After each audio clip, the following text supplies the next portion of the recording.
had a great uncle who was a chemist who worked for Loomis in his laboratory, which was housed in a mansion in Tuxedo Park, for about 15 years. And he ended up writing a novel about his experience there that was called Brainwaves and Death, and it was based on the brainwave experiments that Loomis was doing at the time in his Tuxedo lab. And Brainwaves and Death was published in 1940, in January of 1940, just as a lot of experiments and war research was being done in this country and abroad, and it was a very scandalous happening in the life of my grandfather, who was then president of Harvard and involved in a lot of the war research. Now, there's a picture right here, I believe, of your grandfather. That would be James B. Conant and his wife, Patty, and that is when he was president of Harvard in the 30s. Who's the fellow down here? That would be William Richards, who was my grandmother's brother, and he was a professor of chemistry at Princeton, and he's the author of the book, though he wrote the book under the pseudonym Willard Rich.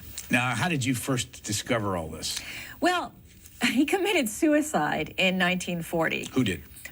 Bill Richards, the chemistry professor from Princeton who wrote the novel.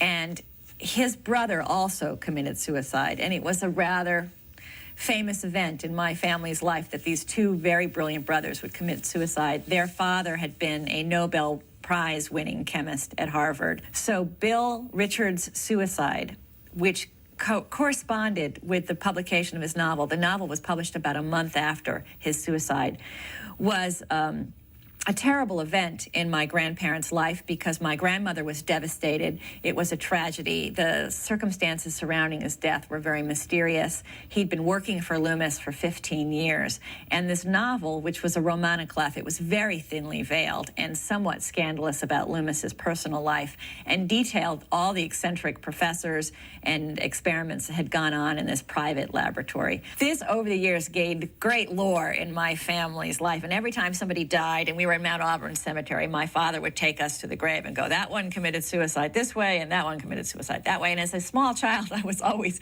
fascinated by these gruesome events.